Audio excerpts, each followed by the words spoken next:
live stream. I'm just going to make sure everything is good there.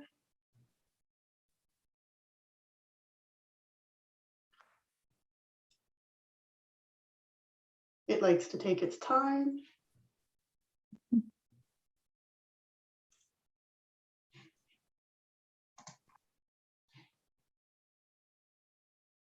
All right, folks, we are good to go. Have a great meeting, and I'm going to turn my microphone and my camera off, but I'm here if you need me. Other than that, have some great presentations, everybody. Yeah, we do have.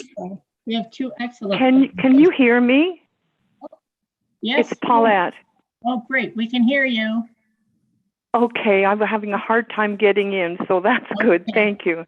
Okay, we're going to start the meeting, and we have two great presentations today. We have Georgian College and Home and Community Care, and we have Mary Johnston from Georgian College. And Mary, you can start your presentation. Thank you. Okay, thank you, Donna. So my name is Mary Johnston. I am the Director of Continuing Education and Corporate Training at Georgian College. So I'd like to start just by saying a very big thank you for inviting me here today. Maybe before I get right into my presentation, I'll just mention my colleague, Melissa Marshall, is here too. Melissa, yeah. I asked Melissa to join just because occasionally I do have some internet challenges. So in the event, you know, my internet goes down or something, Melissa can jump in and take over. I'll also say someone else mentioned Teams at Georgian. We primarily use Teams, a little bit of Zoom. So you know, apologies in advance if we're a little bit slow clicking around. But in any event, I do have a PowerPoint, so I'll start sharing that in just a second. I'm going to talk today about some of the things we do in our department at Georgian in continuing education, but also some of the things just that happen around the college, and then open up the floor to questions and ideas, because for us, we're just always so happy to engage with community members and hear different ideas or questions from the group. So with that, I will share my screen here and click, move to trying to get it in the proper, here we go, I think. There we go. Okay, so really need that part. Okay, so as I mentioned, I'm the Director of Continuing Education and Corporate Training at Georgian. So one of the things that we offer at Georgian that we have found is of interest to seniors in the community is our personal development courses. So we offer a variety of personal development courses. I've listed a few here: Spanish for travelers, French for travelers, Photography Essentials. The Photography Essentials is actually a program that has a number of different courses within it.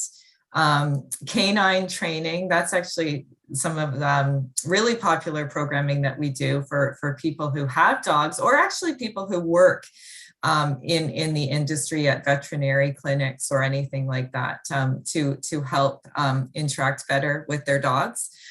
We have equity, diversity, and inclusion training. We have computer skills training, American Sign Language, and then we also do a lot of motorcycle training at Georgian.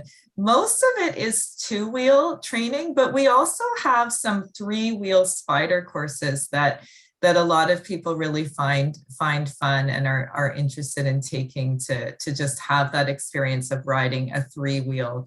Mary, yeah. I'm sorry, I'm just going to interrupt. I'm not sure if it's just me, but we're stuck on the very first slide, I believe. Can everybody else see that? Yeah, so just press the play button at the very top left. We're still seeing the introduction slide. Okay, I don't see a play button actually, because I'm on my third slide. Apologies, everyone. I wonder if it's shared. Do you have two screens up? I do, but they're both showing my third slide. Okay. You can also click on the slide you want to be on your screen. So if you were to click on, what slide are you on? Well, I was on the third slide. That's what I'm seeing. And when If you click on it, see if it goes on your screen. are we still on the very first slide? Yeah, we are. Melissa, do you maybe want to try and see if it's any different if you Mary, do you see your file, home, insert, design, those buttons up there, right above between home and insert, right above that? No, You don't see that? unfortunately. Here, let me I wonder if you want to try sharing it, Melissa, and see if we could go that way. certainly. Yep. I can, okay, apologies, everyone. I'll do the stop share. Just give us just a second here. We'll see what happens. Now I have to figure out how to share a screen. Well, it's on the bottom of your Zoom. It says Share screen. There we go.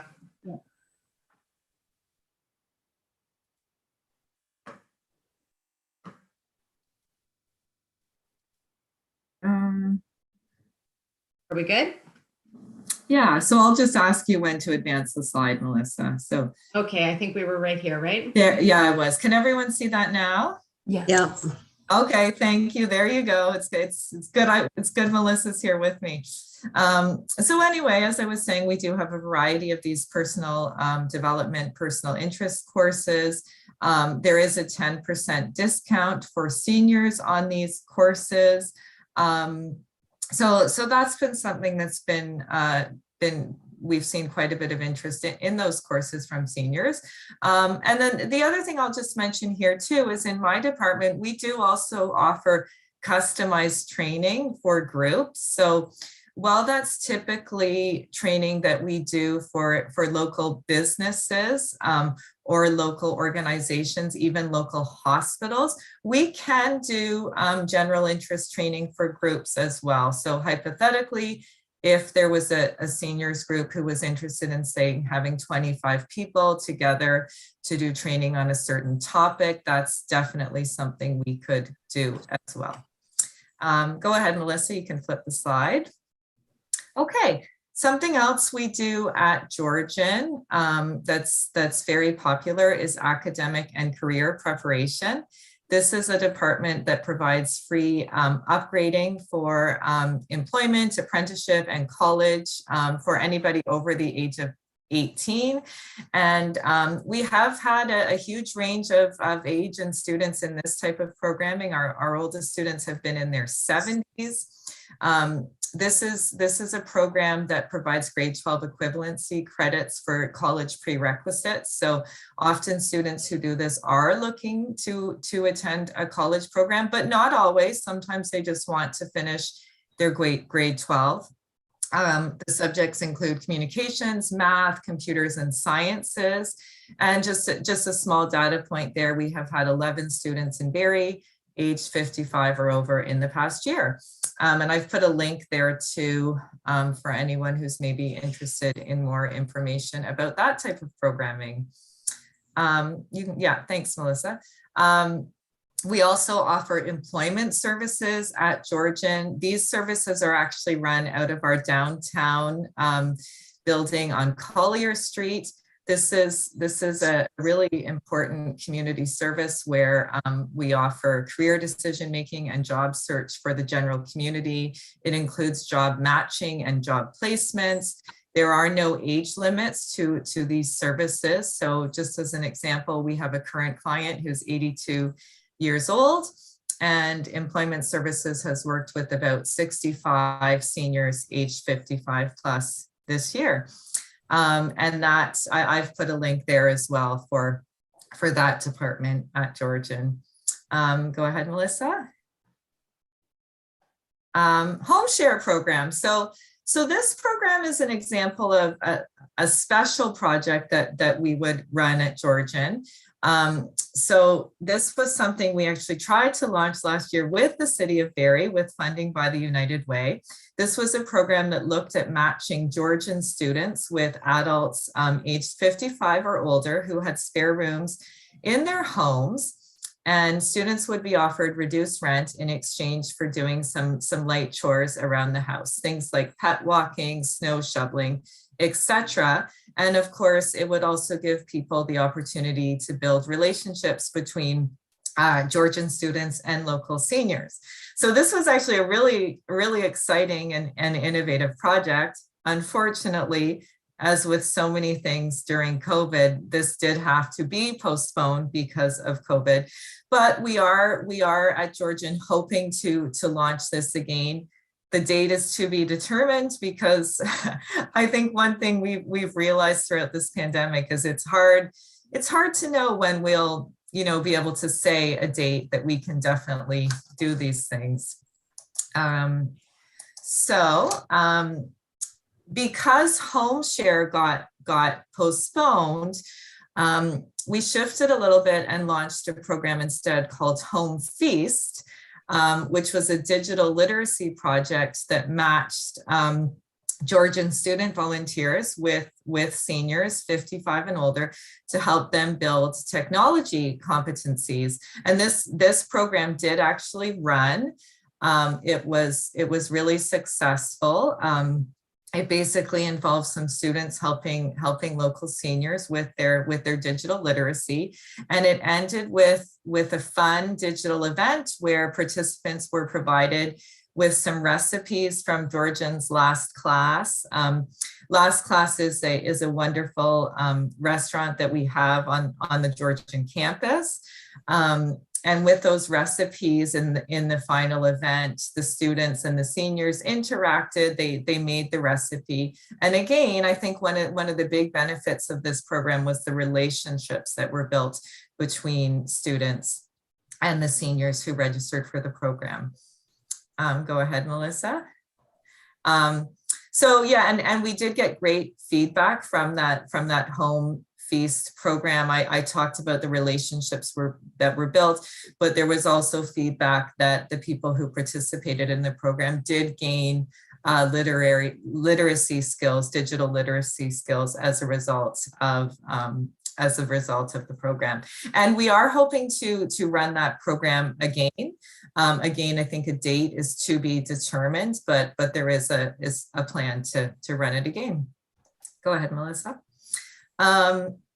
So Brandy also asked me to talk a little bit just about changes in approach throughout the pandemic, changes to our general approach at Georgian throughout the pandemic. So I think at a high level, I just start by saying at Georgian, we've kind of been pivoting nonstop throughout the pandemic. I mean, I think Melissa, I see Melissa nodding. When we think back to the start of the pandemic, March 2020, I think like many organizations really around the world, we didn't know what was to come. So in those early weeks, it was, okay, kind of everything is on hold. We're not doing anything on campus because at that time it wasn't deemed safe. And then, as things moved along, we did start gradually reopening some of our programming. We actually did, just as an example, run motorcycle training in the summer of 2020 and the fall of 2020, and actually had huge interest in that program during the pandemic. People were looking to do things outside, so a lot of interest there. So yeah, and then it's just been a lot of pivoting since then, opening up a little bit more when things were safer, when vaccines started being more widespread, etc. Currently at Georgian, at the current time, things that can be delivered online are still being delivered online. Anything, however, with hands-on or practical learning is continuing to run on campus. Georgian has a lot of hands-on technical programs where students do have to be in labs. So in those cases, those students still are in labs on campus, but everything else that can be online is going online. There's been a lot of learnings throughout the pandemic for all of us at Georgian. I think a big one is that mental health is really a top priority for everyone. Throughout the pandemic, there's been challenges, I really think, for everybody. Obviously, certain groups have faced far greater challenges than others, but it has been tough for everyone, and mental health has really, I think, moved to the forefront of the conversation. People are talking about mental health more, and there's more, I think, programming and supports available for mental health. So that's definitely a huge learning, I would say, at Georgian. I think another learning for us, because so many things switched to online, is that not everyone actually has internet or strong computer literacy skills. So, I think sometimes, there's this feeling that it's 2020, I was about to say 2021, but 2022, when, everybody has internet, but in reality, not everybody does. So when things get moved online, that can definitely be a barrier for some people. And then, even those of us with internet, connectivity issues can be a challenge too. So, I invited Melissa here as my backup, because I've experienced that myself, where I'm in the middle of a meeting and all of a sudden I will freeze. My face freezes. I have my coworkers texting me saying, "Mary, you're frozen. We can't hear you. What's going on?" And of course, that can create challenges for our students when they're trying to do online learning, and also for staff when staff are trying to do meetings. And then, of course, everyone has different learning preferences, right? And I think there's been a lot about this in newspapers, where some students, and not just at the college level, but secondary, elementary too. Some students do really well with online learning. Some people like it. Some people like that they can complete their learning at various times throughout the day, according to their own schedules. Some people love just, the comfort of staying in their own homes and working on the computer. But for others, it's more challenging. Other people prefer going to the classroom, sitting with a Georgian faculty member, and being able to ask those questions back and forth live.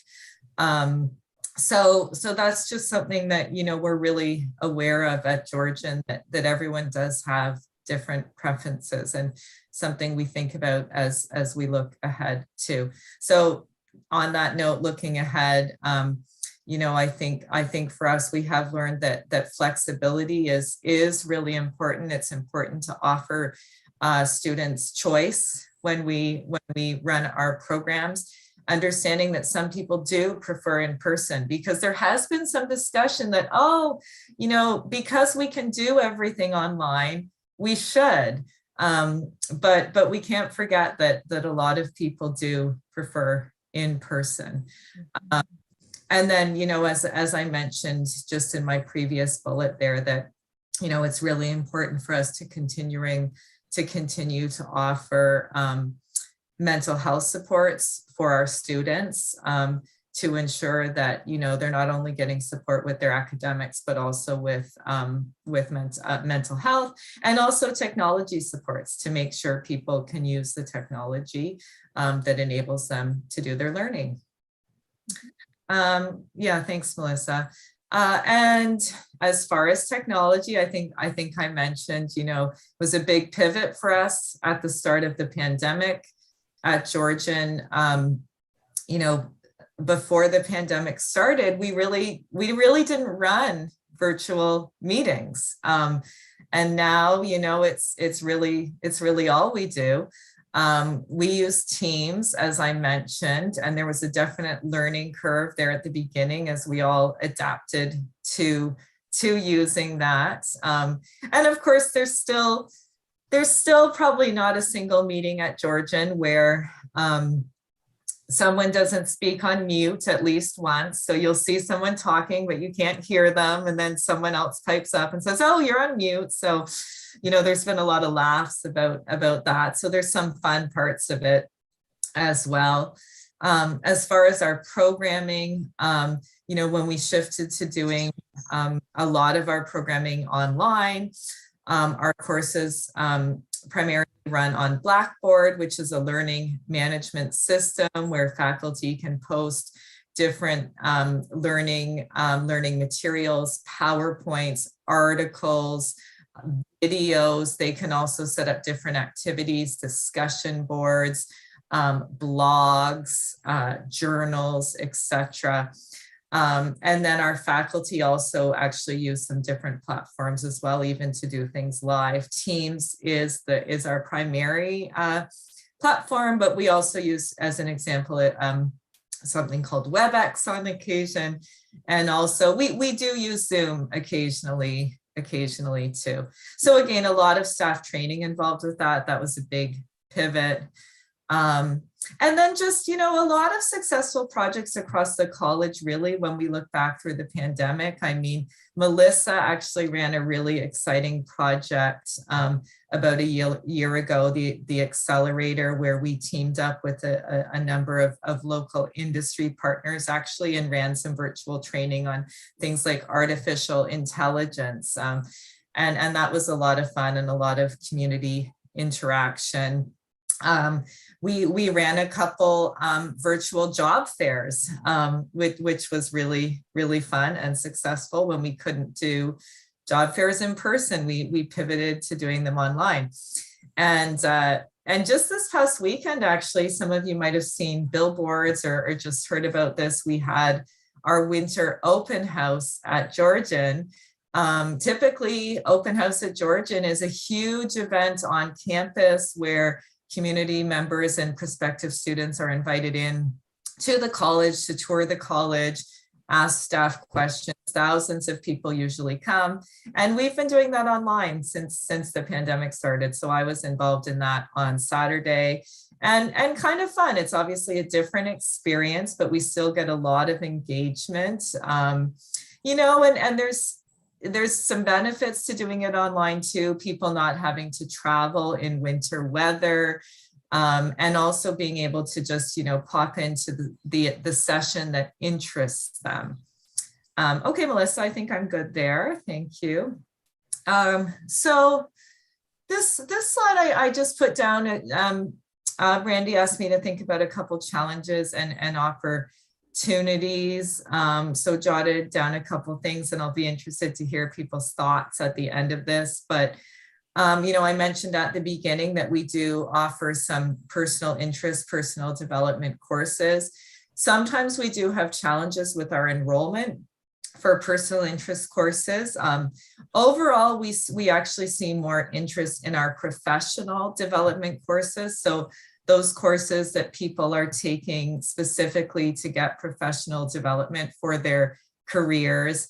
An example of that is we offer quite a few professional development for people working as nurses. And those courses actually usually sell out quite quickly. Whereas the personal interest, sometimes we actually have to cancel them because we just don't see high enough enrollment numbers. So I think that's a challenge for us. We'd like to do more there, but we've struggled a little bit sometimes figuring out exactly how to do more and attract people to take the programs. And then I think the next one is, I would say, a challenge and an opportunity, which is just that there are different groups around the community offering free or low cost. Maybe they're not always free, but personal interest. I'll say courses, they're not necessarily always courses, but personal interest courses to seniors, organizations like the Third Age Network, public libraries, recreation centers, churches, provost clubs, etc. So, again, a question, I think there's probably a way for different organizations to work together, maybe differentiate what we do too. So maybe there's something unique we could offer at Georgian, for instance, that the other organizations are not offering. Go ahead, Melissa, thank you. So continuing along just with the challenges and opportunities, I mentioned that, we do have seniors come to Georgian for employment services. So seeking assistance as they look for employment in the community. I talked to some of the Georgian staff who work in our employment services, and something through the pandemic and probably even before the pandemic, but they have seen a trend where more people are seeking work at an older age than in the past.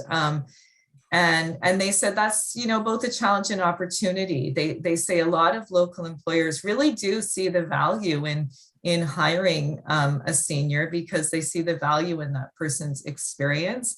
However, some of the clients, the people who are actually seeking employment, have reported, that they still find that ageism is an issue when they're out there seeking employment, and that there are some employers who perhaps worry that, hiring an older worker, would bring some challenges with that. So again, both a challenge and an opportunity, I think there.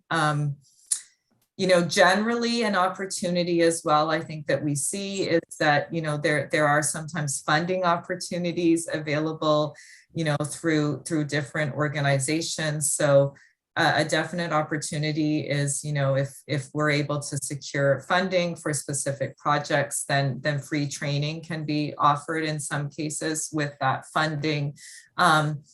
And then another kind of general opportunity is, I talked a bit about our Home Feast program, where Georgian students did work with seniors enrolled in that program to develop their digital literacy skills. So I think we have more opportunities for Georgian students to engage more with seniors as well. An idea that is currently being discussed at the college is an esports type program where Georgian students would work with seniors to offer training on esports. And esport is basically a sport that is done virtually, done online. So I'm not an expert in esports, but I understand there's certain type of online programs that you can do. Things like golfing or baseball, where you can actually participate, obviously in a very different way, but in a sport online. Go ahead, Melissa. And then finally, as I was thinking about this presentation, I thought I'd mention that we do have a couple of services at Georgian that aren't. It's not that they would be of special interest to seniors, but I think they're just services that would be interesting for any community members, including seniors. One of those is our Georgian dining room. This is a fabulous restaurant, really, at Georgian, where Georgian students prepare and serve meals, and the public are welcome to come to this restaurant. It's a really fun way to interact with Georgian students. The food is fabulous too, I'll tell you that. I've eaten there. I see Melissa smiling because I know Melissa goes to the restaurant as well. Qualification, it's obviously closed right now due to COVID, but typically in non-COVID times and even sometimes during COVID, according to provincial health regulations, it is typically open for midweek lunches and one dinner per week. So something to keep in mind, because it is a fun way to interact with Georgian students and also get just a really fabulous meal. Okay, Melissa. And then the other thing, again, that I think would be of interest to anyone in the community is that we do have Varsity Sports at Georgian. So coming to watch some of our teams can be a really fun way to get involved and interact as well. So Georgian has 7 varsity sports teams that compete across Ontario and in certain cases across Canada.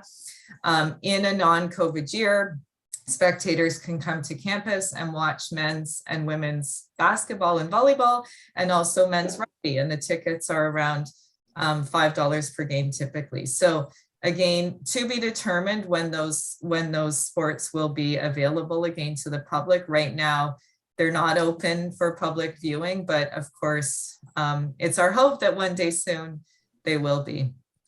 Thanks, Melissa. And we also have a great fitness center at Georgian. And so again, it's not open to the public right now, but in a typical year, our fitness center is open to community members. Community members can buy memberships, and there's a great weight room, cardio machines, a variety of classes like yoga and aerobics, and currently on hold until the province reopens further, but that's just a nice thing to be aware of as well. Go ahead, Melissa. And that's really the end of my presentation. I just wanted to close by saying, you know, we're at Georgian always very, very open to new ideas. So we'd love to hear from you if you have ideas of projects that we could engage in, or even just ideas about, you know, what you're looking for in terms of programming for seniors at Georgian. And I believe I have one more slide with my email address, but I can also, you know, find out from Randy the best way for people to direct questions to me after this presentation ends. If anyone wants to email me, I'm very happy to respond or find the right person for you at Georgian, because as I mentioned, we do have a variety of different departments. So that's it. Thank you very much. And I will open up the floor for questions, comments, anything people would like to discuss. Thank you so much. That was good. I'll start off and then I'll open it up to the members. With the shortage of PSWs and nursing requirements in Barrie, how does Georgian involve themselves in those programs where the need is greatest, like PSW? Yeah. Well, that's a great question. So Georgia has been involved actually quite a bit in trying to work to help with the labor shortages, both in PSWs and in nursing, I would say. So in the department that I'm the director of, continuing education and corporate training, we've actually been a variety of projects, some of which have been funded by the government. We were involved in a program, and actually we are still involved in it, called CICAN, where we ran some online training for people to become personal care assistants. So it's not PSW training, but it's kind of an entry level role where people could work in long-term care homes and assist with some of the more some of the tasks in long-term care homes that don't necessarily require a PSW. So I forget the exact number, but I think we've put through at this time more than 200 people through that program alone. And that program does come with a paid work placement as well at the end of it, where, you know, when they finish the online training, they're placed in a long-term care home to complete a paid placement. So that's been a great project. My department has also done some customized training with long-term care homes where, you know, we'll work to provide upskilling for people already working in the homes who maybe just need a little bit more training. Again, not necessarily the PSWs, because sometimes other people can step in if they have the proper training to help fill the gaps. And then our actual Department of Health and Wellness, so, you know, not my department, but the department where we do run our PSW and nursing training, they have added more seats as well to the PSW programs in an effort to get more graduates out there as well. I'd have to, you know, do a little bit of research. I didn't come with those stats today, but I mean, long story short, there's been a lot of effort, across the college to help out with that. Great. Gwen, you had a question? Yes, Mary, you said something about churches. CARP has a seniors community fund where we are trying to help seniors living at or below the poverty line, but they're not on social network. And if you have an up-to-date list of churches and contacts at churches, could you share that? Well, I mean, I don't actually, Gwen, but I mean, we could look to put that together possibly. I'm happy to have some back and forth email if you'd like to after the meeting. Yeah. Yes, thank you. Yeah, sure. Okay, Pat?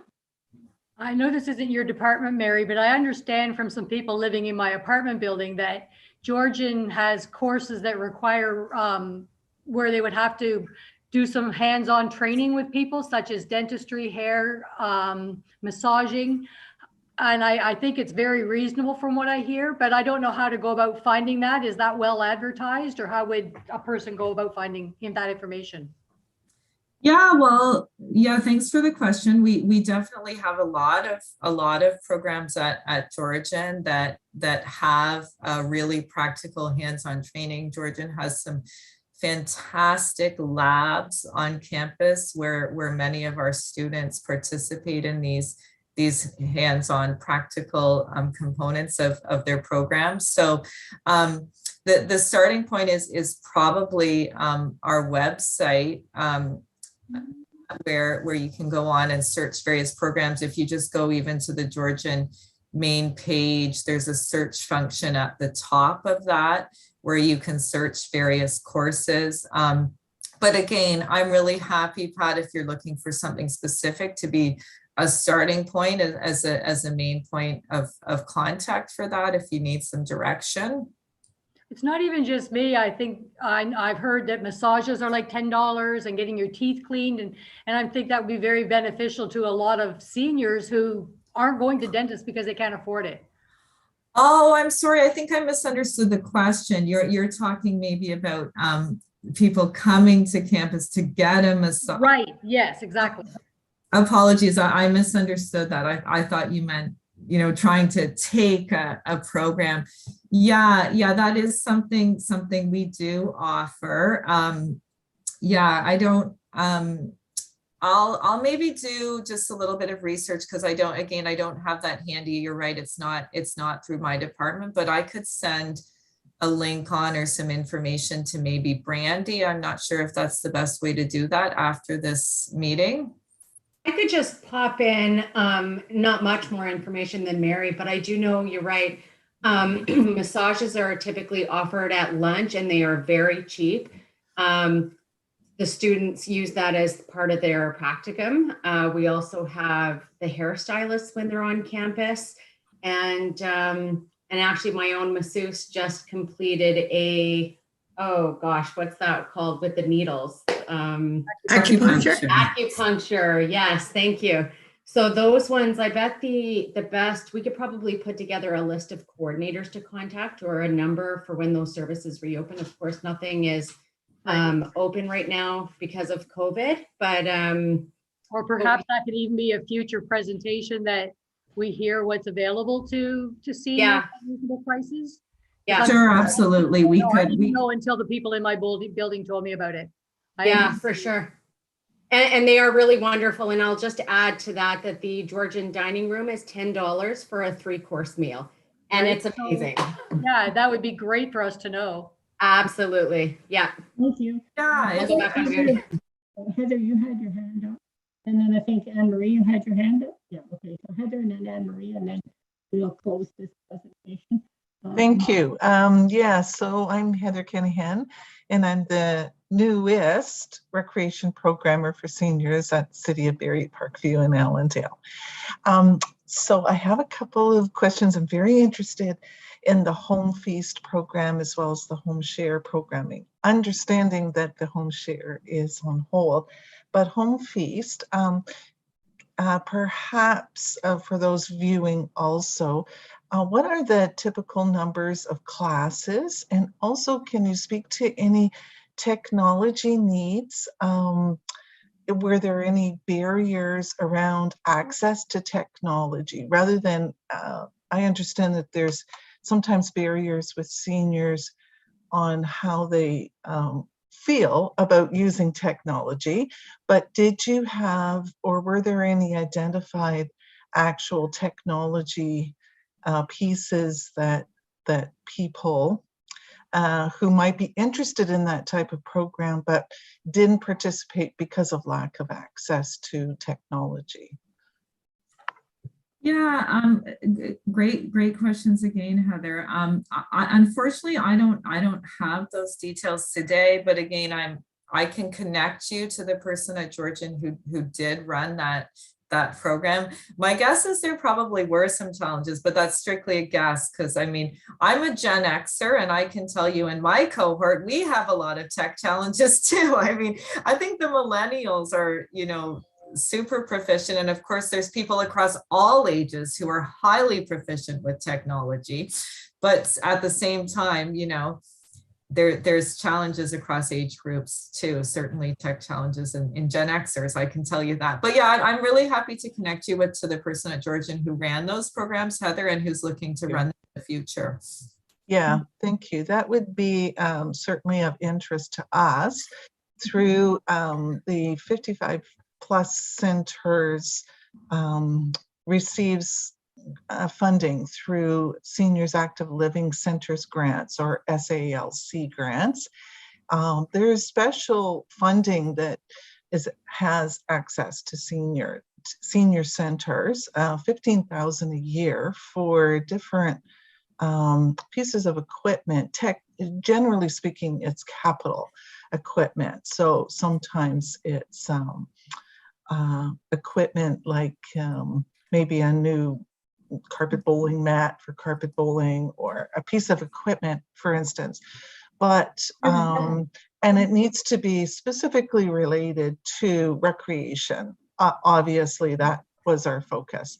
So if there is a barrier for people to participate in some online programs, like we have online fitness and we have art for service, it could be of interest. This could be the linkage that's needed for some seniors to get access to actual equipment. And then the other piece is, where do they get trained? So to provide them with more opportunities for participation in their community, reducing social isolation. That's of interest to me. Great. Yeah. Very happy to connect you, Heather. Anne-Marie? Anne-Marie, did you have a question? Yes, I do. Thanks. I'm just coming off mute. I'll reach out, Mary. I've got a whole list of things I'd love to connect with you on, and maybe some great linkages, Heather. I mean, a lot of things also come into play between, walkable communities and linkages to health promotion, physical activity across the lifespan. So I'll connect with you on some pieces around maybe public health promotion and active transportation, and some potential events that might come up over the next year where Georgian could be a great partner, and look at some intergenerational opportunities with residents and students. The main question I guess I have is, what are the opportunities to integrate, if it's not being done, some key resources? So I always think about outreach, and when we talk about digital literacy, not really knowing how that program operates, a couple of things came to mind around, wouldn't it be great if while they were learning about digital literacy, they were actually exploring key resources like the Barrie Public Library and getting a membership card if they didn't have one, or setting up an email. I mean, even Snow Angels, which we promote as a committee and as a resident level. I mean, I've got challenges with seniors that I know who need assistance, but do not have an email, do not have a computer in the home. And everything around connecting to a volunteer for that type of support is email based. And so love to actually look at, how do we connect individuals even to used resources? And I know the Independent Living Services, as an example, has kind of that lending library or equipment in the home. And so how do we actually link? Even United Way in different regions, if not Simcoe Muskoka, has supported funding for technology in the home. And so I wasn't sure, Mary, if you can speak to where you have individuals kind of connecting in around learning digital literacy.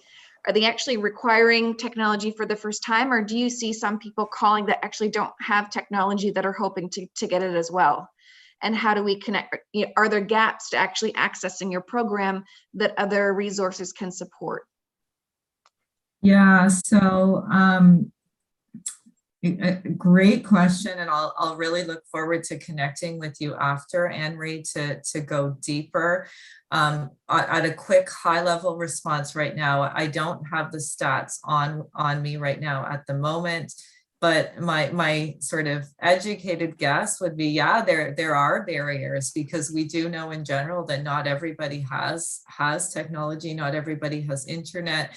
I mean, sometimes, Melissa ran a really exciting program at the start of the pandemic, not for seniors, but just a funded program called Rapid Skills, where we provided upskilling to people interested in working in the advanced manufacturing center throughout Simcoe County. And most of that program was done online because of the pandemic, although we did have some sections of it that had to be completed in labs. But that was a funded project, and we did purchase laptops for some people who were in the program who did not have their own laptop and who otherwise would not have been able to participate in the program. So we certainly do look at that when we run programming at Georgian, and if we're able to, we try our best to provide people with the technology they need. That's great. And I'm wondering, Donna, and to the collective committee, if this is appropriate, Mary, I mean, if part of that course could have links or resources that say, these are common ones that might benefit you, and maybe we could compile a list. So 211, well, you can call it, has a great resource bank, the public library, some of the seniors prevention network, also just some areas, I would even say, seniors contacting me often are not necessarily tied into the city services. And there's some ways to streamline that, and some programming that we actually do too around deferring your property taxes. If you're having challenges around staying in your home and affording property taxes, as well as, I think we went low income, waiving of fees for water bills and other pieces. So there's some great programming we've been putting in place, and sometimes the challenge is communicating it to everyone, depending on, how they read the paper, or if they have cable, and if they're online. So I would really love to connect with you, especially around some food and security pieces, and how to connect the home feast maybe with some urban gardening initiatives. Yeah, that sounds wonderful. And I definitely hear what you're saying, that communicating out to the proper groups can be a challenge for us too. And we've tried a variety of tactics through the years as well, even posting flyers around town, right? So yeah, very happy to discuss that further, and yes, absolutely happy to help out with providing links, etc., where we can. Great. Thanks.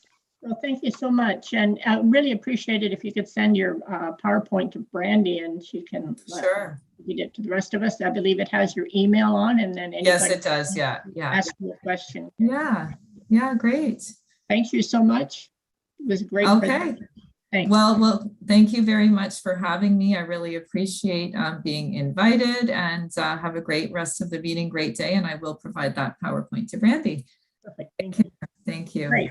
Thank you. Bye. Our next presenter is Ann Wolnick. She is the Director of Home and Community Care. Thank you for waiting through that, Ann. It was appreciated. And I know that you probably have a lot of information that most of us are interested in. So I'll let you do the presentation, then we can ask questions after. Thank you so much for coming. Excellent. Thank you for the invitation today. As you shared, my name is Ann, and I am one of the directors with Home and Community Care. The area that I support is the Berrien area subregion, and we're a small but mighty team here in North Simcoe. And Anne Marie, I know you were once part of that team, so nice to see you again, and many others that I've met over the years in Home and Community Care, Heather as well. So each director has not only a subregion, but we also carry some portfolios. So where I am the lead is also with personal support, palliative care, medical assistance in dying, and supporting our retirement homes as their lead as well. I do have a presentation for today, and I know, Brandy, that it was sent to you in a PDF form as well. So if I do have a challenge, I may turn to you on that. Absolutely, I'm here if you need me. Okay. Is that working? Yep.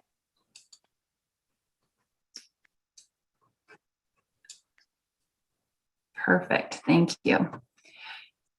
So very much today, just wanted to talk a bit about our programs and services as we were requested on our on the request for the presentation today. And I thought this was going to work just beautifully, and okay, it's going to want to go this way, not a problem. So home and community care support services, we've recently transitioned, some of you may know us as home care, CCAC, Community Care Access Center. We've gone by multiple names over the years. A few years ago, we were transitioned to be part of the Local Health Integration Network, also known as LINS. We've recently again transitioned now to a Crown agency, a provincial organization, Home and Community Care Support Services, with 14 local branches that align with the previous ones, and we're still North Simcoe, Muskoka. We do have a mandate to deliver home care, and we now have one board and one CEO, and this work will be the first step of transitioning, and then the transformation eventually to move us to the Ontario Health Team. So we'll talk a bit about that as we move along. So home care, we are in the community, in our homes and neighborhoods, and also in hospitals. So we are, we have a group. Mainly what you would see from us are our care coordinators, and they have quite a few roles. They work in our hospitals, they work in the community. We have some that work with placement to long-term care. So they are all different places able to help members of our community and get them set up with services that we provide.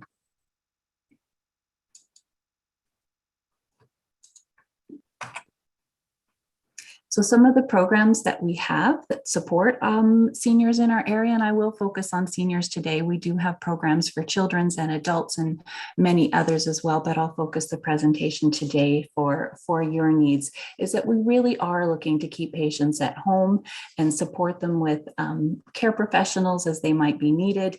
We are mandated as well. We maintain wait lists and referrals for assisted living, for day programs, for long-term care, and for hospice.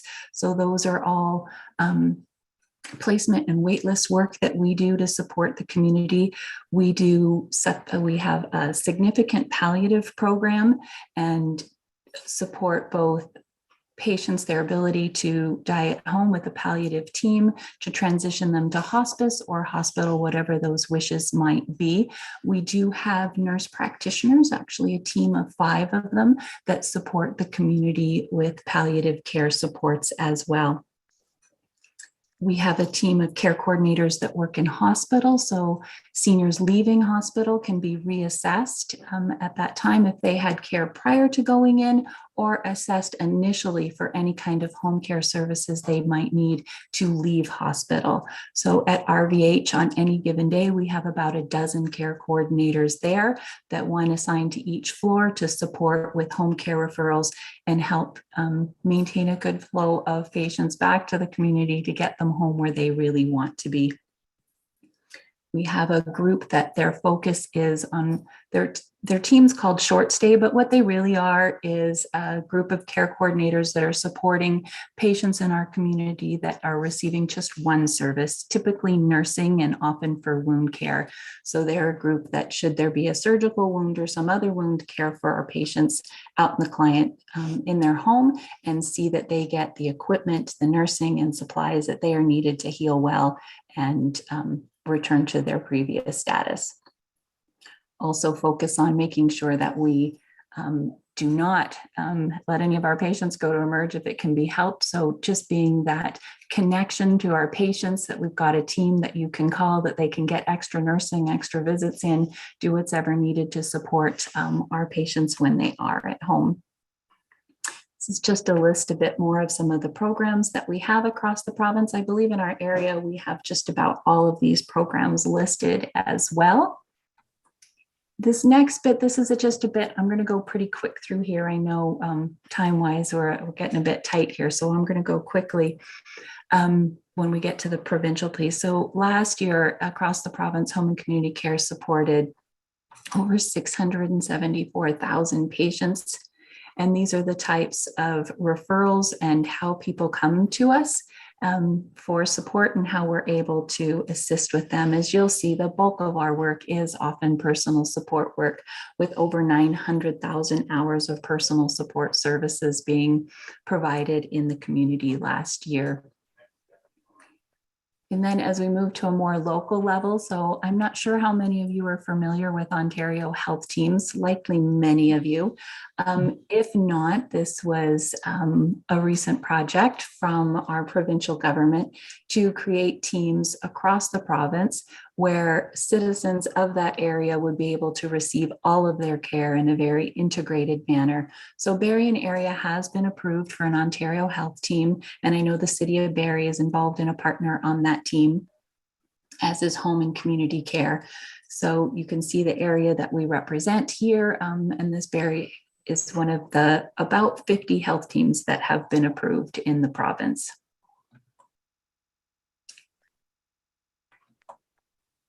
So there are some questions about service demands and care trends and the future. What do we see? So here are just some numbers. Projected growth of seniors 65 plus. A lot of you may be familiar with these numbers. For years, these numbers looked so far out when we looked at them. And now we're looking between 2020 and 2025, which is where we are right now, to see that growth of 2.7 to 3.2 million seniors in the demographics that we serve at Home and Community Care. You can see that we will have certainly added pressures to care for more seniors in the years ahead. So referral sources for home and community cares. This is where most of our referrals do come from hospital, but often it is a hospitalization that finds the senior in a position where they need care in the home. So we're seeing that about 60% of the time. That is where seniors first become connected with home and community care. But that's not the only place. At any time, anybody can pick up the phone and call home and community care support services and self-refer, as can your primary care physician, or somebody on your behalf can make that call as well. Here's just a bit more data about who our home care population are. And to note something else that we all know, not only are our patients getting older, but their needs are getting more complex. And this is just a graph showing that continuous increasing complexity of our patients. For those of us that have been in the home care field for a long time, I can still remember being new to home care and working at Red Cross and being, oh my goodness, a referral for daily service, just, very unheard of. And now we have so much of our services 2 times a day, 3 and 4 times a day, sometimes sending 2 PSWs at a time, 4 times a day to be able to maintain people in their homes. So we've come a long way from where we were often in once or twice a week with bathing assistance and homemaking services. And, you couple this with our shortage of PSWs, and we definitely have some challenges right now. As well, this ties into the increasing complexity of the patients that we're serving, is also the caregiver distress over time. Definitely less access to long-term care homes has been a huge stressor, especially during the pandemic. We do share these numbers on our website, so I can share as well. The number of patients in community with a crisis designation, meaning they are at the top of the crisis list to go to long-term care, has climbed and climbed. We're over 400 patients right now in North Simcoe, Muskoka, not only waiting for a long-term care home, but waiting with a crisis designation to get into long-term care at a time when there are fewer and fewer beds that have become available in long-term care recently. As you know, the mandate for any long-term care home that had rooms with 4 beds to move to 2 beds. There was quite a loss of beds in our area that we saw.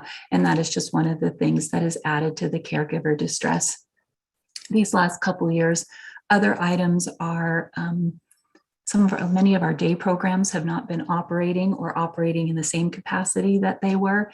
And job loss, financial challenges, and all the other pieces of caregivers having to manage while looking after their senior loved ones has added to the stress. Provincial long-term care. This is another aspect that Oh, PowerPoint is not working. I've never had that come up before. It looks like it's going to try again. We'll see what we get.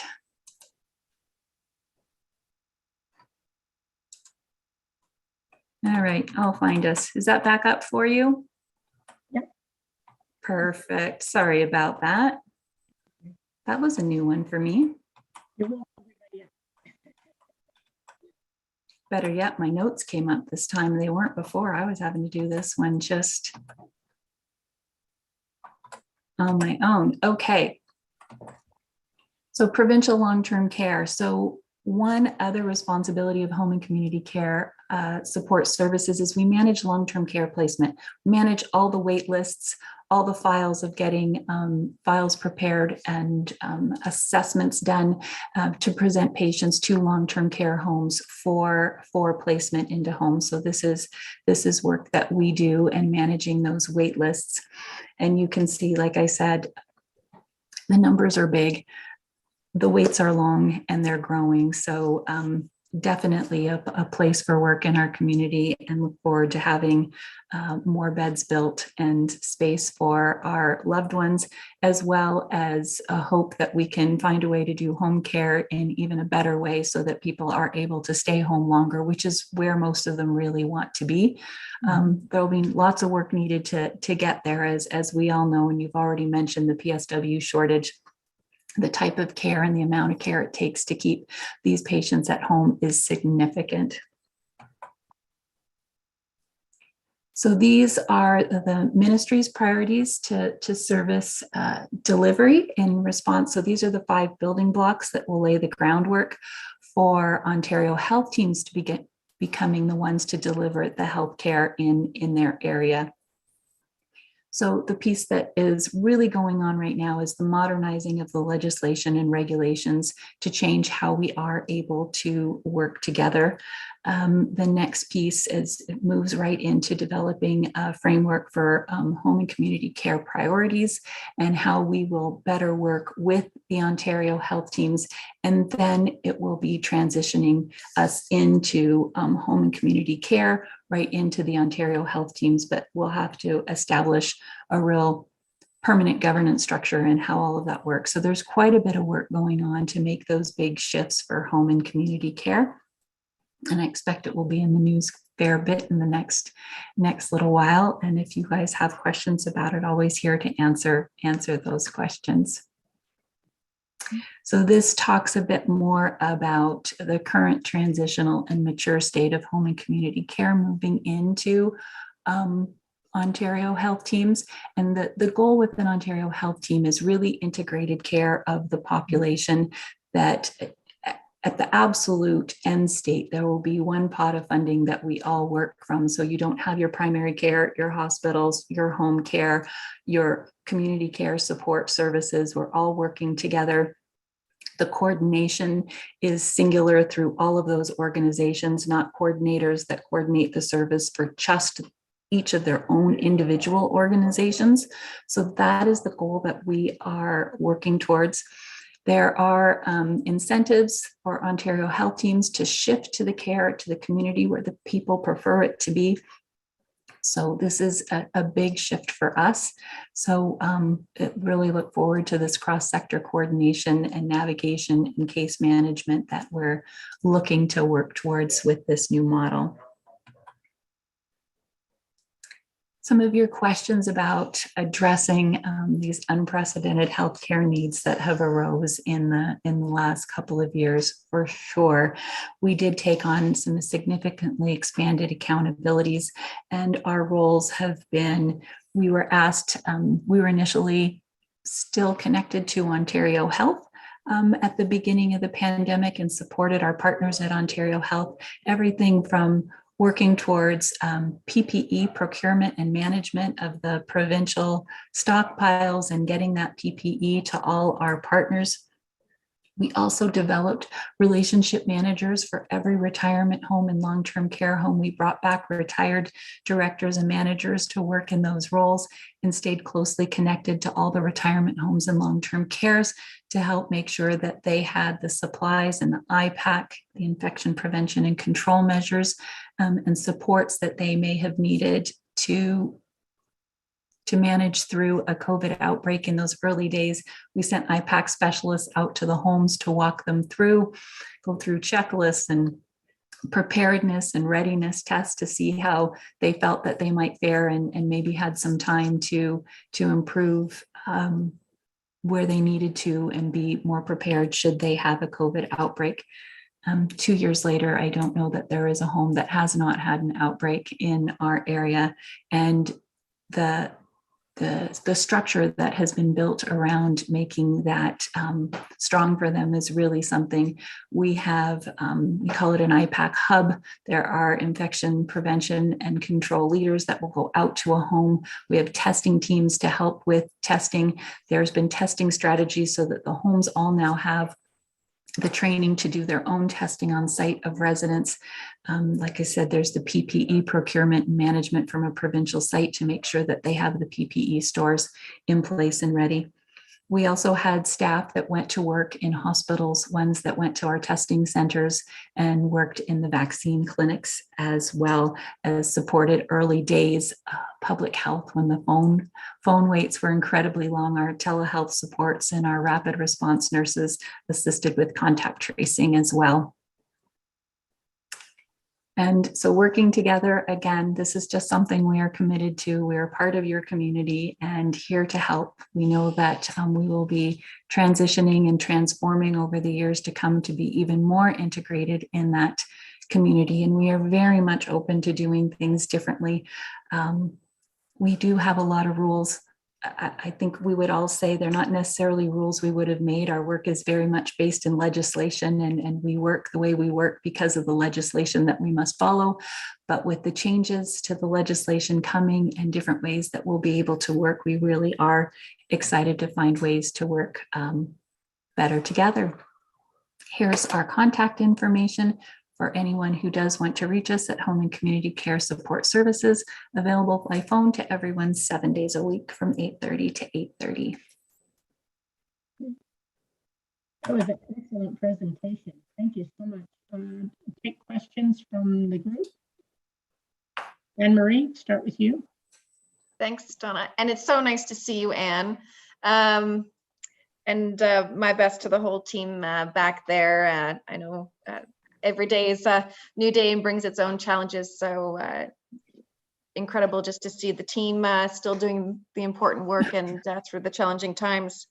I did have a couple of questions. I'm not sure if they're easy to answer, but it might be more around surveillance, just what the team is seeing. So we've been talking about housing and vulnerability around retention of housing with a lens of seniors.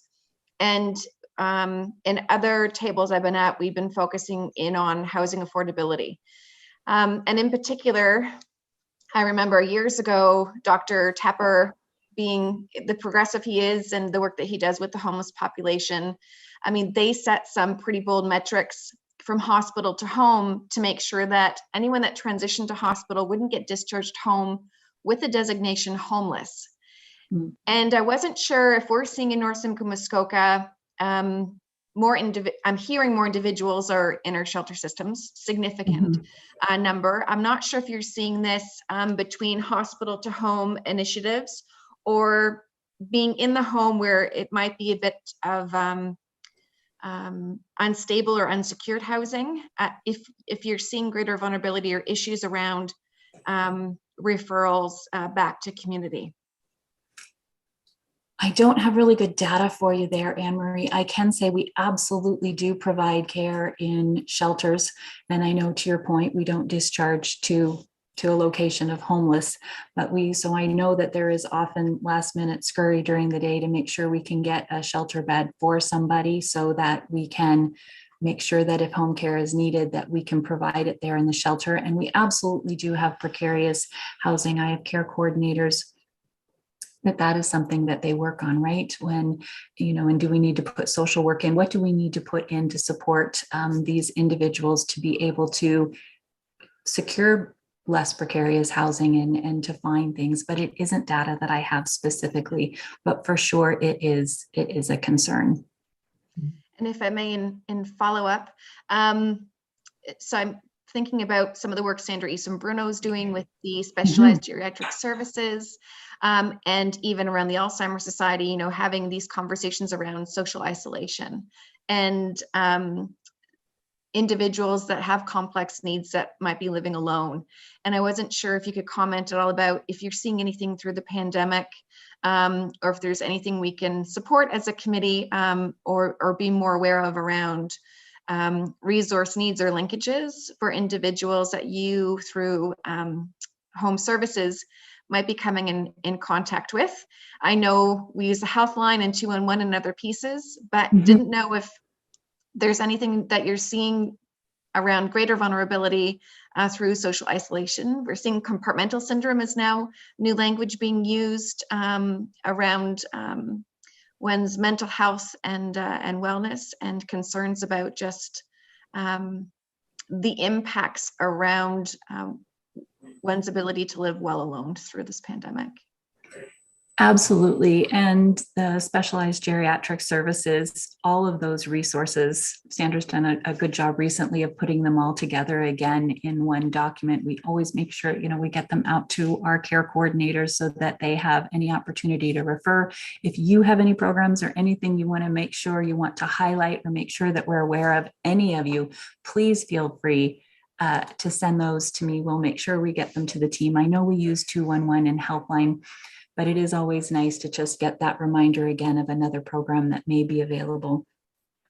Patients are really missing the day programs and things that haven't been operating at the same capacity that they were before. And it has put a lot more pressure on families to be there for loved ones, more so than ever before. And you see that in our caregiver distress numbers.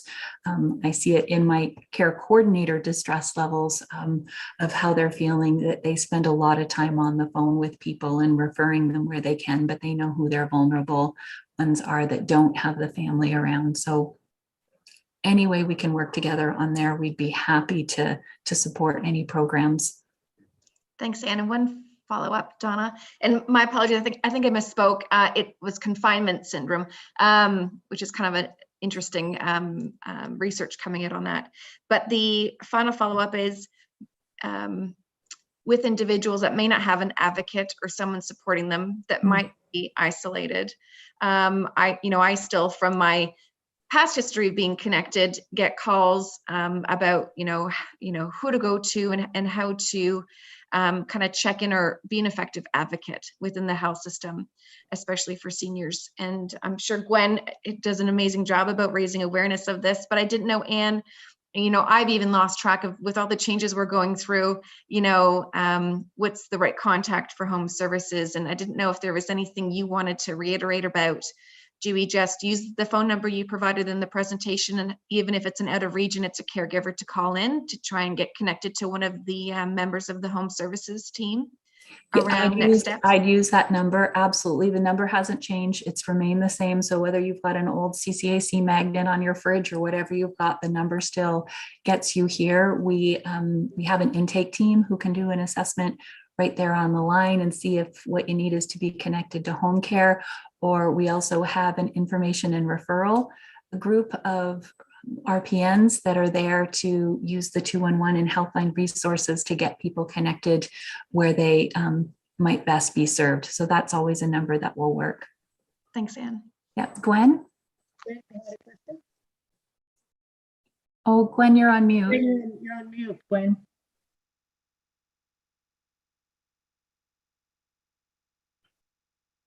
And what would you say would be your top needs? I know about 150 PSWs. What about the Georgian College kids that are learning the personal care courses? Oh, absolutely. And our service providers. So the service that we provide is done through contracted service providers. Those service providers have been incentivized, and they themselves, they do work with Georgian College. They offer have them come do their hours with them. I think at this point, I don't know, I want to say majority, but I would say several for sure of our service providers have started running their own courses themselves, where they are paying individuals to come in and become home support workers. They can't do the full PSW, but they can be trained to a level where they can certainly help in the community. And they're doing their hours in retirement homes and with our patients. So for sure. There's been nothing left untouched. The service providers, they're working at an international level of how to bring people over there. Everybody's doing everything. This shortage is so intense. I will tell you, for the very first time this last week, we've put some patients with low care needs on hold to be able to pull patients out of hospital. Our service providers have, in one area, they had 30 PSWs off sick or isolating from COVID, and there was just no way to move patients out of hospital with these high care needs and still go in and see all our patients that were getting 1 shower a week. So yeah, that's where our need is. Our need is to find a way to get more caregivers in the community. And I will tell you, PSWs are in such short supply that we have very few left in the community. We are pretty much an HSW, home support worker or healthcare aide level here in the community. I had heard they were getting as much as $30 an hour and picking and choosing where they would work.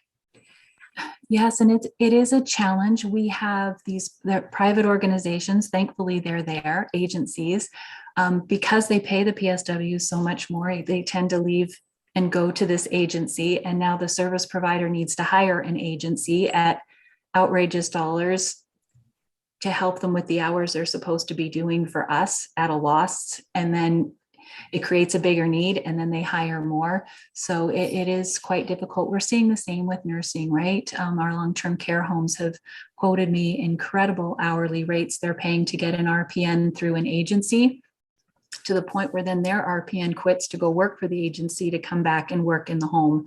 And those aren't sustainable. We can't be paying over $125 an hour for a registered practical nurse.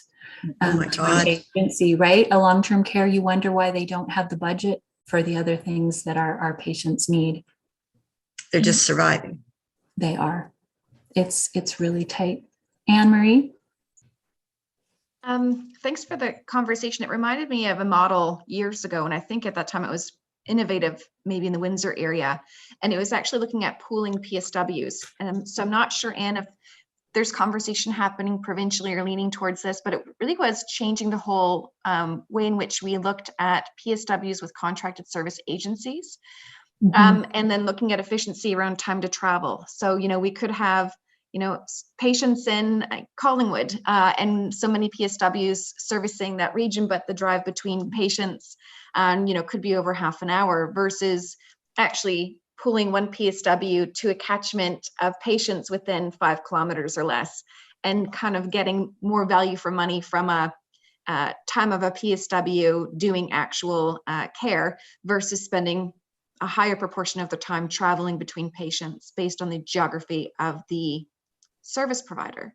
So I didn't know if that's being looked at. I think there was some great progress made in Windsor years ago, and it kind of came up in conversation in the system, maybe a couple, before the last provincial election, around how when we were going through some of the transformation conversations, and then where nursing providers and PSW providers kind of fell into that exploration of PSW usage. Oh, and absolutely. There has to be a better way to do what we're doing. I picture we need like a Uber Lyft model where every PSW is on the map, and the closest one comes. Doesn't matter who they're with. Though, continuity and having your PSW is also really important to our patients. So finding the balance between the two. At North Simcoe, they tried a model where they gave a whole geography to one service provider. So instead of, in some home care areas, your 5 service providers all got 20% of the whole thing. Ours, they gave 5 service providers, I'm generalizing a bit, 5 contracts where they had 100% in the area, thinking that it would concentrate those PSWs. So not everybody only has one in an area, and it would take all 5 agencies to get those 5 PSWs like I said, now with service plans of 3 and 4 visits a day, how do you pull that together? So we've gone to that. The service providers will tell you they have never worked together the way they are right now. They know to get a patient out of hospital that Bayshore's on the phone with St. Eliz saying, I can do Monday, Wednesday, can you do Tuesday, Thursday, and trying to pull together a service plan to get these patients home.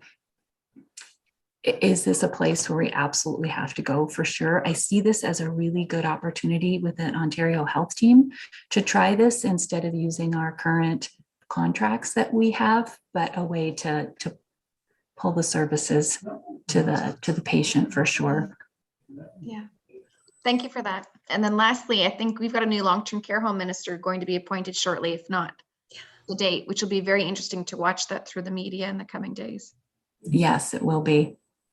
Gwen, you had another question? Gwen?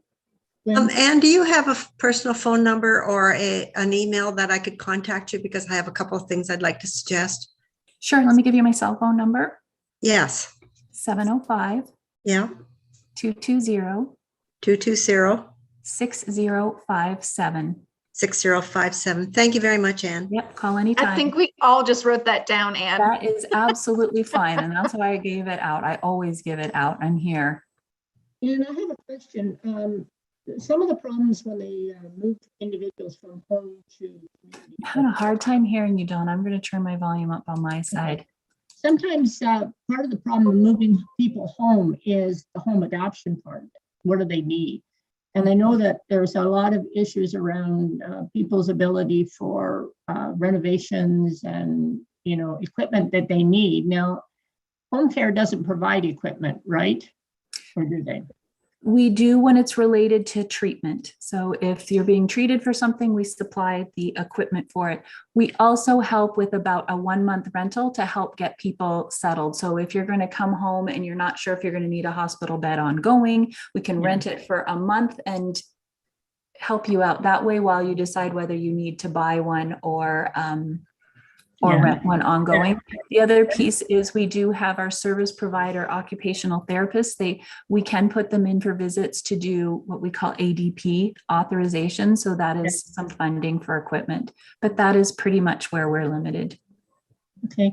And the growth in the community, do you find that's coming from within the community, or is it people moving to the community, or do you know? It's With probably, I would say it's both. Like if we look at our Collingwood area, I know that's not City of Barrie or really where your purview is, but that's where we're seeing our tightest area. And I know that we all know everyone, retiring to the Collingwood area, selling homes in Toronto and moving to Wasaga Beach and Collingwood. And there is a percentage of seniors there and a really low number of young PSWs in that area. So they are feeling it. So the moving to the area certainly does impact. In Barrie, we're pretty lucky. Of all of our areas in North Simcoe, Muskoka, we do have the highest percentage of younger people in our community, but we do have the highest number of seniors, but not percentage-wise compared to some of the other areas.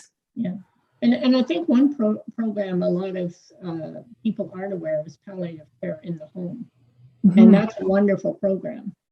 Especially if you want to keep someone in their home.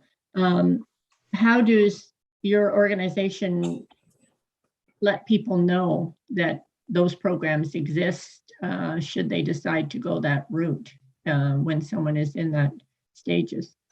So anyone who's on home care services, if their condition becomes such that they would benefit from a palliative approach to care. Once they are in an end-of-life position, they do get transferred to our palliative care coordinators, but that's all they do. They have a much smaller caseload and all their patients are end-of-life. Our palliative care physicians refer to the group.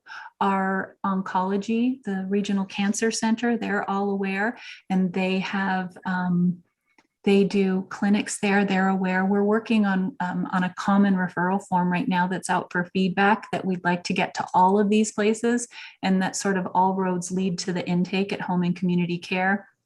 And then home and community care could do the referral to hospice if that's what was needed, to get them to the palliative care network, to connect them with a home and community care coordinator. So looking at really using our centralized intake to get that out there so people do know. And it's amazing.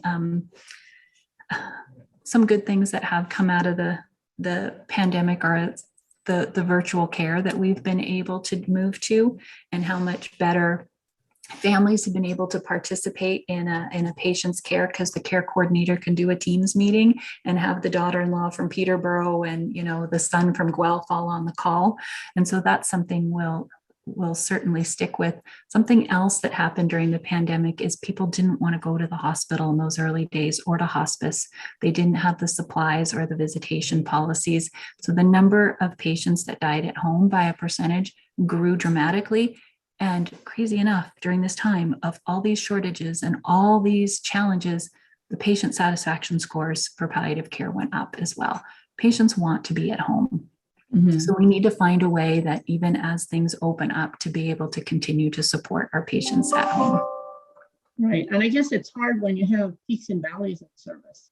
But I don't think the service level's ever gone down. But when you have peaks and valleys, to sustain your staffing and your supports is probably hard, especially within your budget, right? Yes, palliative is always, I mean, we make sure we wrap them, they're pretty well protected. That is an area we have not removed any service from, absolutely. And they're well funded as well. So we take really good care of that group, but they aren't our only group. There's plenty of people out there with some extreme conditions while they aren't end of life, or are certainly quite traumatic. And we need to make sure that those patients with high care needs get looked after as well. So this year, the government put a considerable, what they said is a considerable amount more money into PSW supports.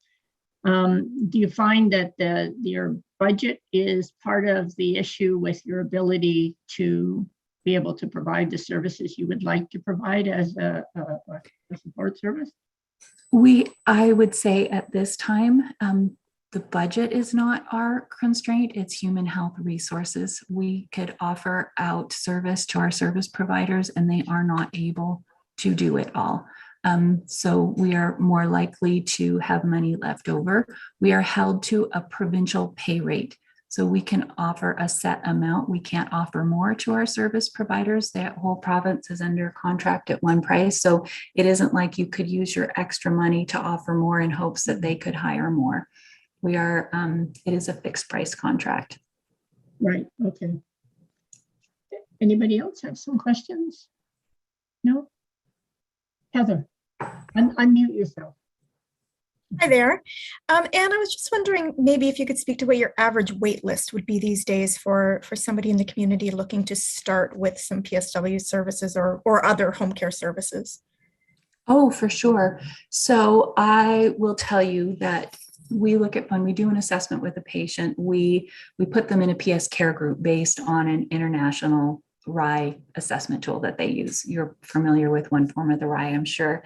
And based on that score, it sort of determines how fast. So our high need patients, they get offered that same day to a service provider. And if they can take them, service could start tomorrow.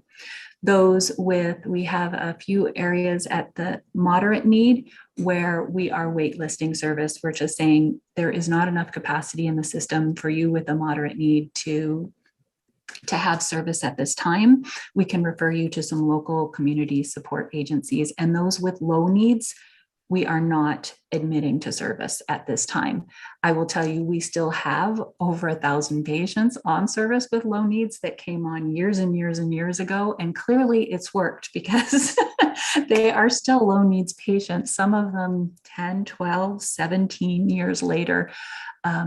So we have not removed that service, but at that level, that independent maybe just needs a shower safety or service check, they would be referred to a community support service agency. And we have been able through Ontario Health to get funding and approval for these CSSA agencies to actually provide personal support work. They were just homemaking agencies at one time. So we call it PSS by CSS. And so they can manage, so it's personal support service by our community support service groups. They can, for our low needs patients, provide 2 to 4 hours of personal support a week. And it is ILS, Independent Living Services, that has that contract in the Barrie area, though they're full. right? And they don't have any more PSWs and they're working to their budget. So they're waitlisting as well. So I think a place for us to work is seeing, can there be some more capacity built with them as well? Thank you. One last question. Do you think that the number of doctors in Barrie impacts the fact that there are more people that at home are having problems getting care? Because I know that there is a place where individuals can put their names on a wait list for a doctor, but without a doctor, sometimes they stay at home and then that creates problems in their care. Does that create problems for you if they don't have a doctor?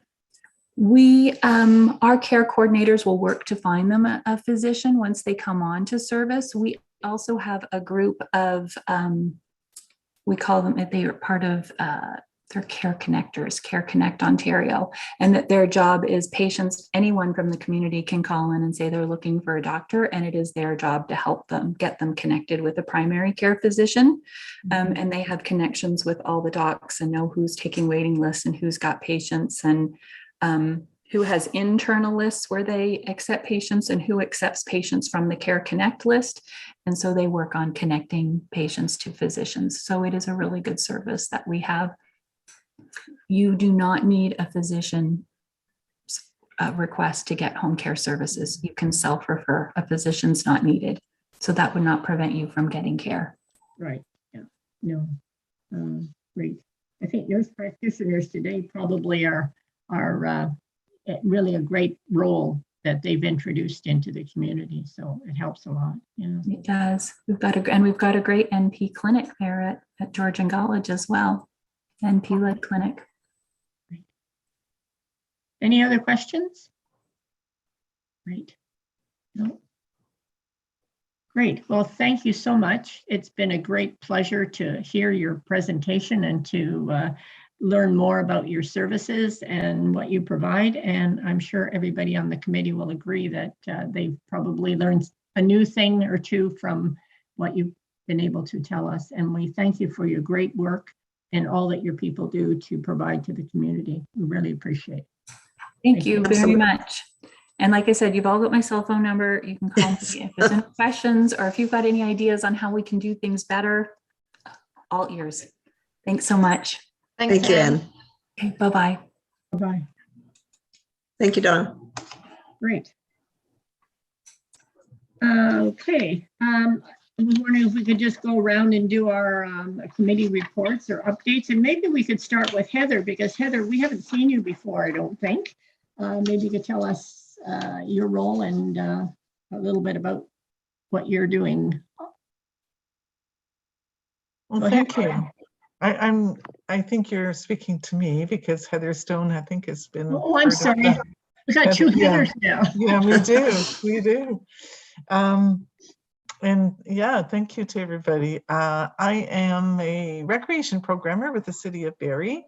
I've worked with the City of Barrie for a good long time. I started in seniors in 1999 and then moved and worked at Parkview and Allendale 55 plus. Few years back, about 8 or 9 years, I moved into community programming, which is a catchment for anything that doesn't fit nicely into fitness or aquatics. It kind of lands in community programming. So art, preschool, youth center at the Holly Community Center. My landing spot then was at Allendale and then at Holly. So I did camps and so on. So I have a range of background of interest. There was a change of, again, a switch around. We do this about every 4 or 5 years where we switch programmers around or facility staff around. And so I'm back with the 55 plus centers at an interesting time in COVID. The Parkview Center, it opened in September, and we ran programming until the most recent lockdown of January the 5th. And Allendale 55 Plus Center opened November 15th, and we ran recreation programs until, again, January the 5th. We do have plans to reopen January the 31st. So that is coming up in 1 week. We have plans to open the doors again. Our programming uses all the recreation protocols for COVID. So folks do have to be able, they do at the door when they walk in, like any of our rec centers, they have to show vaccination. And now with the QR code, a QR code-based vaccination record. And we ask that they register ahead of time. That's so that we can ensure that we have enough spaces in our programs based on whatever the current protocols are around numbers in the facility.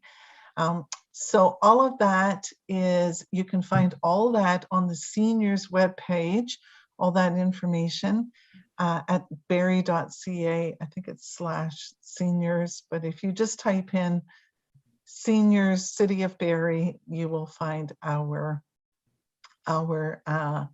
link, and current programming is there also.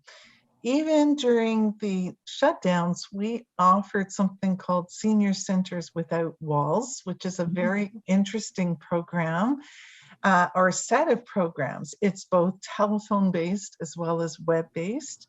Web-based currently, we have an assortment of programs offered free of charge to any City of Barrie resident, or if you happen to be a 55 plus center member in the past, it would be offered to you also.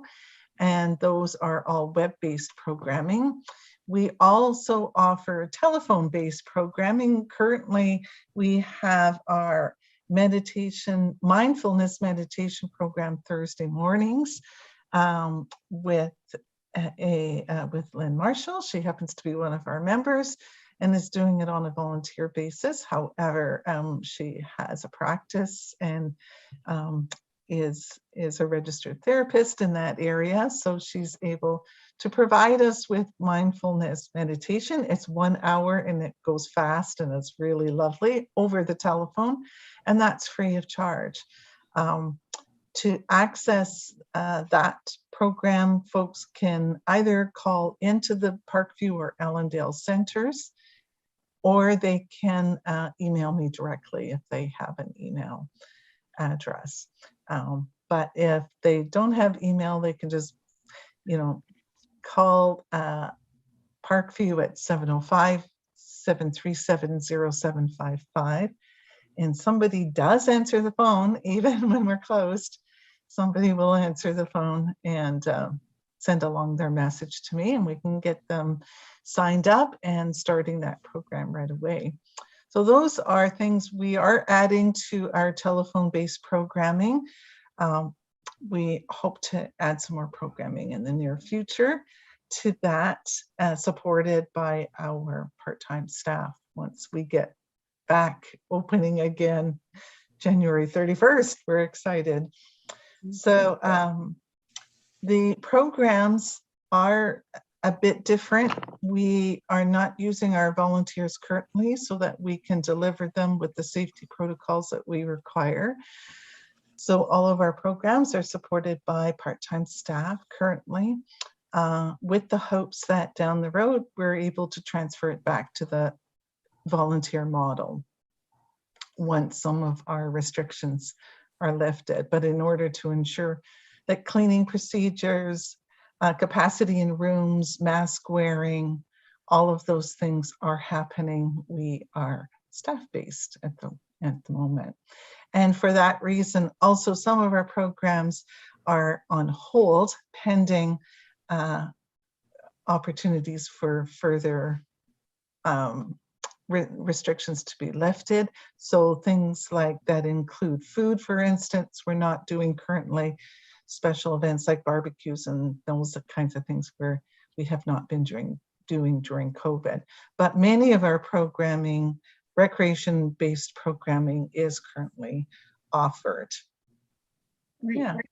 Thank you so much for that recap. Nice to have you aboard. Thank you. Yeah, thank you. Okay, so maybe Heather, you, things in your area?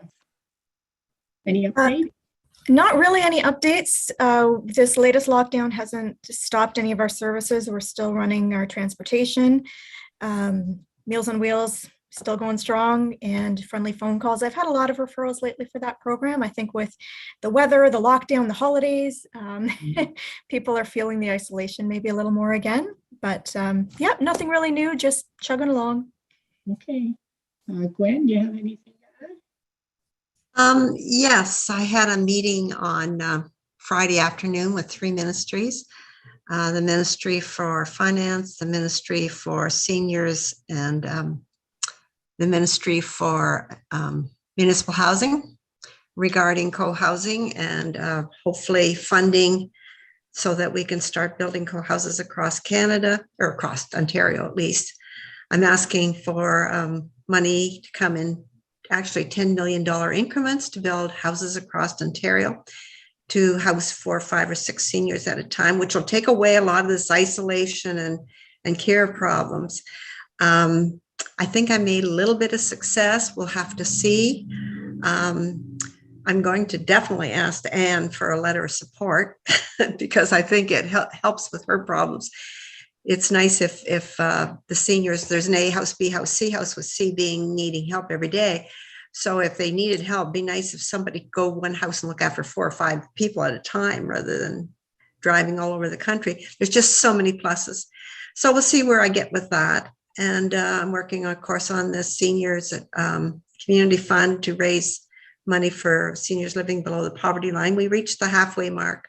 Our goal was 25,000. We're at 12,900. And we're still trying to reach those recipients who are not on social media because they're difficult. That's why I want the list of churches, etc. So if anybody can help me get the news out, that would be great. And I would appreciate it. Thank you.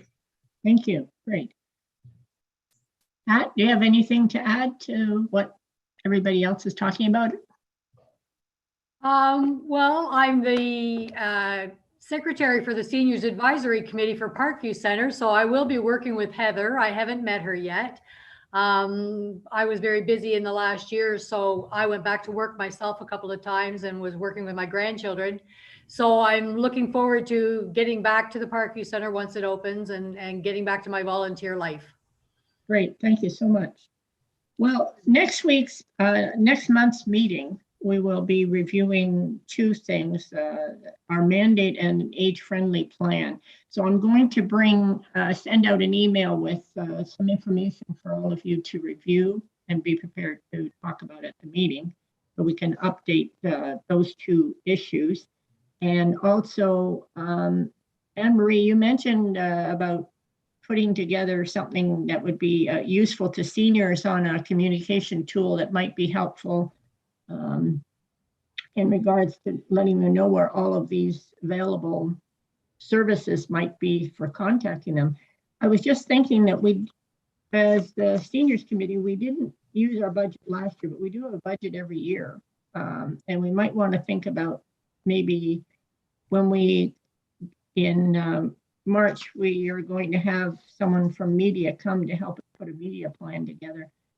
Might be a good idea to think about maybe using some of those funds to look at drafting something like that. But just think about it, and we can bring it up for discussion when we get to the media part of our meetings.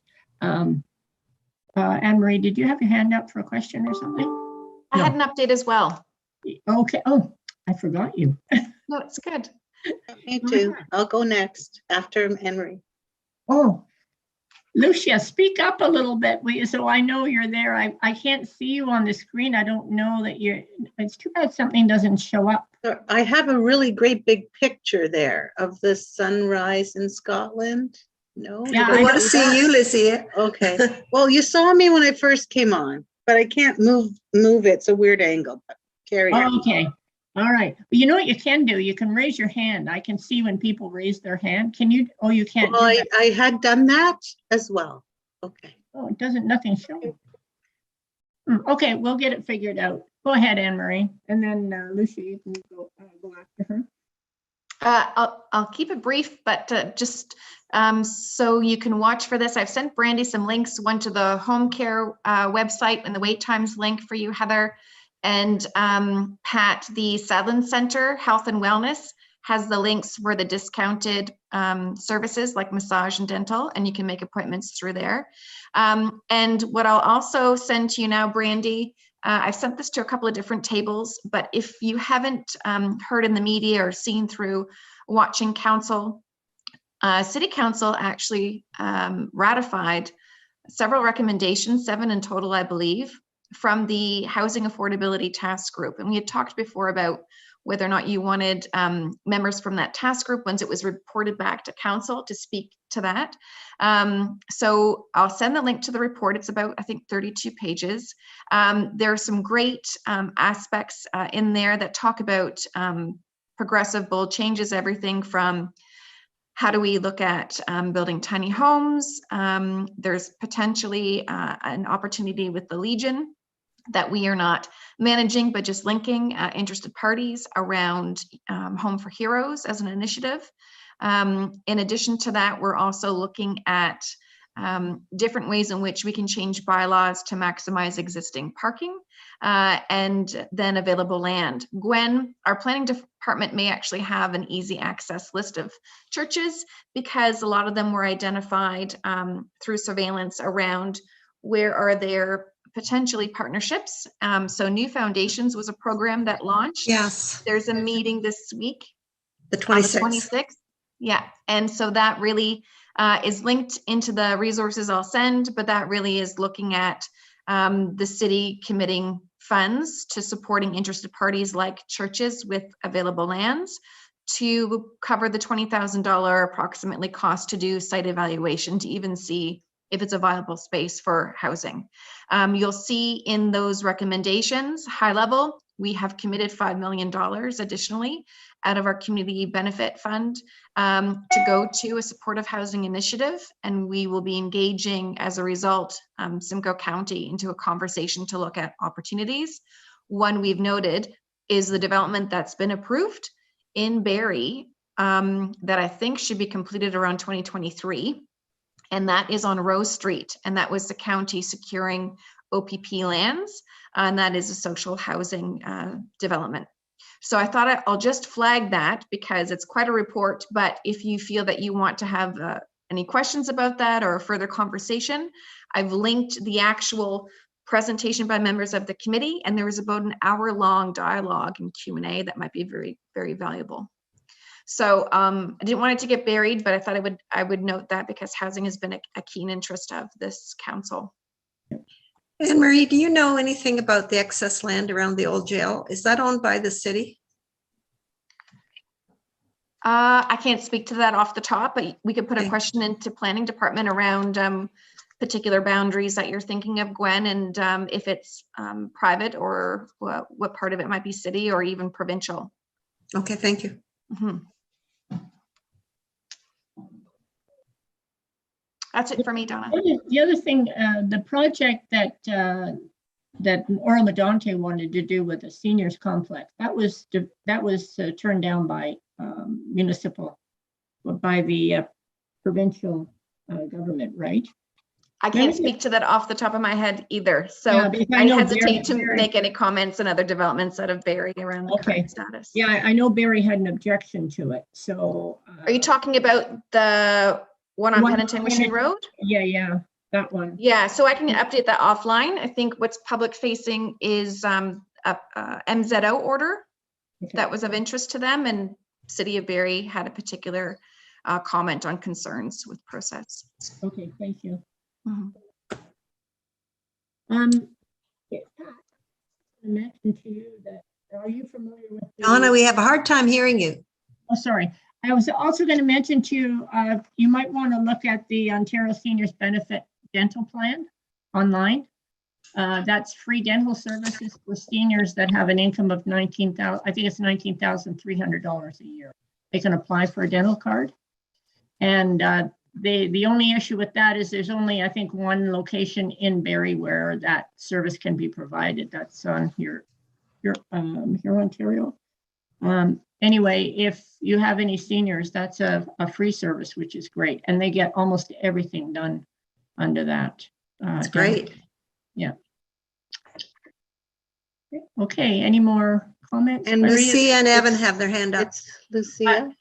Okay, just a few little insights to share and around the housing and technology. So we're at CNIB going into the development of our next strat plan for the next 5 years. And it's amazing to think that the last 5 included 2 years of COVID pandemic, right? So what it did was it really advanced us in a lot of areas that we had already identified. So in technology, of course, being the primary one. And we had made so many changes to CNIB with our pillars dividing into VLRO. So with technology, what the insight I'll just offer is that people have often been resistant to learning technology, especially older people. We talked a little bit about that. And in particular, people with sight loss, because it is just such a daunting task, right? But we always say if you've got a little bit of sight, it's best start learning now, because it will get more difficult if you lose more sight. So people really, during the pandemic, really started to open up about engaging more with technology. So we've seen that, we'll continue that. And our Smart Life Center reflects that need for learning technology. And that's why we've gone to that model with, I think, 7 now that we have in total across the country. Don't ask me where they are. Toronto, Barrie was lucky enough, BC, I think Kingston's one, and the other two or three have not been built yet, but in the works. So just around technology, we're really moving along on that. And for housing, for our next national advocacy plan, housing for seniors with sight loss and additional disabilities, obviously, is very common.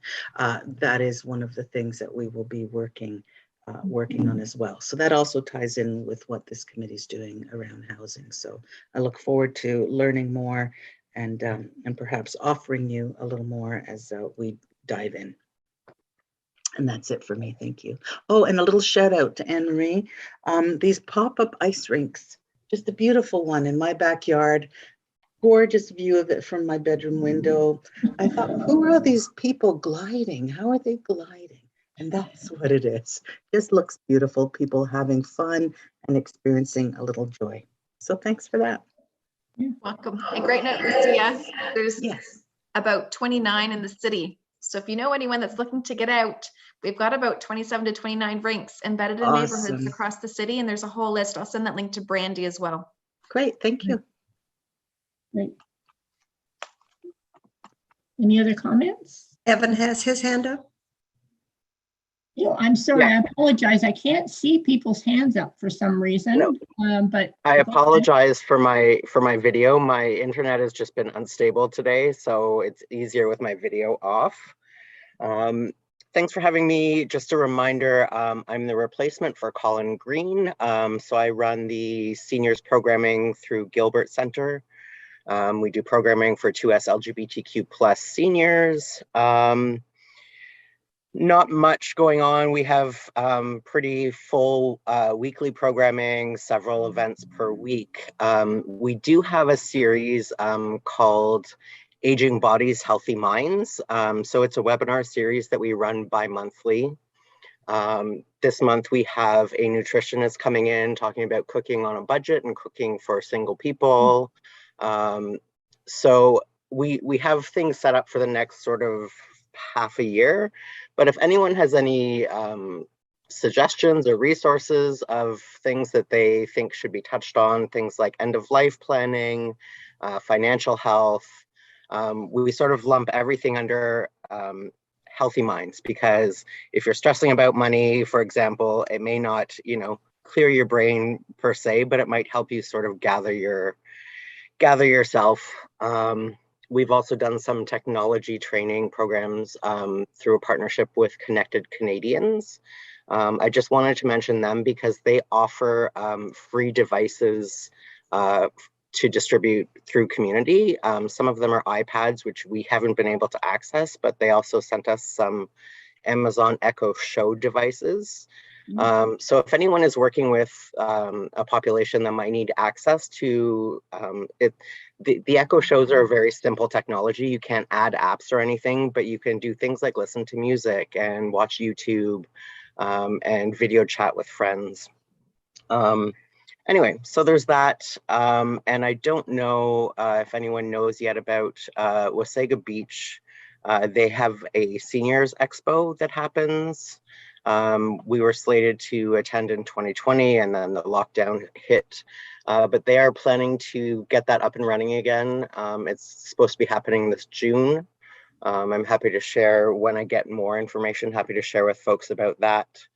But hopefully COVID numbers will keep things safe for us to actually have that in person, because I think a lot of older folks need to get out and get some information about what's changed and what's new and what's happening in their communities. So anyway, that's it from me for today. So thank you again for having me.